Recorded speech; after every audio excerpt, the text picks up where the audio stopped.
Fifth supplementary श्रीमान संजय सिंह जी। धन्यवाद मान्यवर, आपके माध्यम से मैं माननीय मंत्री जी से ये जानना चाहता हूं कि जल जीवन मिशन के लिए आपने जो बजट खुद से निर्धारित किया था वो 67,000 करोड़ रुपए 25-26 के लिए निर्धारित किया था, जो रिवाइज्ड बजट में कम करके आपने 17,000 करोड़ यानी कि 4 गुना आपने बजट को कम कर दिया। फिर अभी आप फिर 26-27 में 67,670 करोड़ रुपए आपने बजट का अलॉटमेंट किया हुआ है।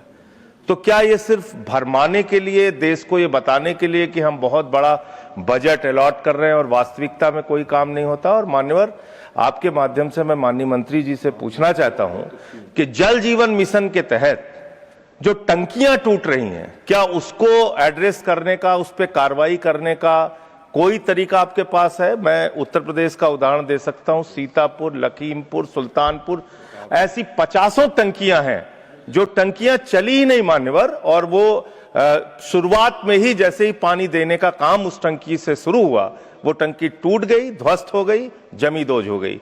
तो इसके लिए आप क्या कार्रवाई कर रहे हैं, आपके माध्यम से मैं जानना चाहता हूं। और इनके मंत्री का घेराव इनके ही विधायक ने अभी बुंदेलखंड के अंदर किया मान्यवर, ब्रजेश राजपूत ने, जो वहां के माननीय मंत्री हैं सत्येंद्र देव सिंह जी का। तो ये तो बहुत ही दुर्भाग्यपूर्ण है कि आपके विधायक ही संतुष्ट नहीं है सरकार से। Sir, honourable minister. माननीय अध्यक्ष जी, जो माननीय मेंबर संजय जी ने जो प्रश्न पूछा है, 2025 के बजट में भी माननीय फाइनेंस मिनिस्टर ने हमें 67,000 करोड़ रुपया दिया था।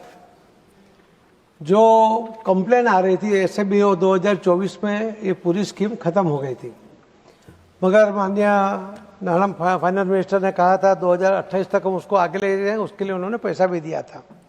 मगर जो कंप्लेन थी उसके अंदर जो कुछ शर्तें डालनी थी, उनके साथ जो एमओयू करना था और जो कमियां आई थी उसको दूर करना था, जब तक स्टेट पूरा नहीं करे तब तक उनको सिर्फ एक तरफी पैसा देने का कोई मतलब नहीं था।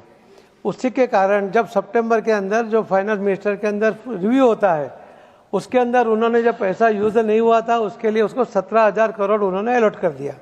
अभी कल के बजट में भी उन्होंने 300 करोड़ रुपया बढ़ा के 67,300 करोड़ रुपया उन्होंने आवंटित किया गया, और हम उसके लिए जो हमने कंडीशन सभी बनाई है उसको फुलफिल होगा और उसके आधार पे उनको पूरा पैसा मिलेगा। पैसा नहीं देने का कोई कारण नहीं है। पैसा आवंटित करना और सिर्फ फिगर दिखाना ये हमारा काम नहीं है। हमारी सरकार ऐसा कोई नहीं काम नहीं करती।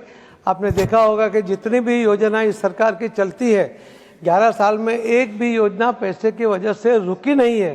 ये अपने आप में बहुत बड़ा काम है, इसके लिए शंका करने का कोई कारण मैं देखता नहीं हूँ। उन्होंने कहा जो उत्तर प्रदेश की बात की, कुछ टंकी पड़ी।